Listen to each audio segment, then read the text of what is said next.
پیارے بچوں، ایک شہر میں ایک موچی رہا کرتا تھا۔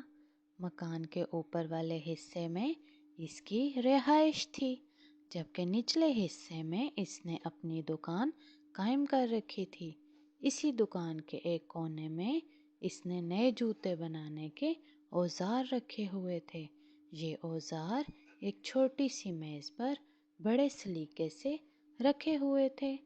موچی دن رات خوب محنت کرتا، لیکن اس کے باوجود اسے اتنی آمدنی نہ ہوتی کہ وہ خوشحال زندگی گزار سکے۔ یہاں تک کہ ایک وقت ایسا بھی آیا جب موچی کی تمام جمع پونجی بھی ختم ہونے کو تھی۔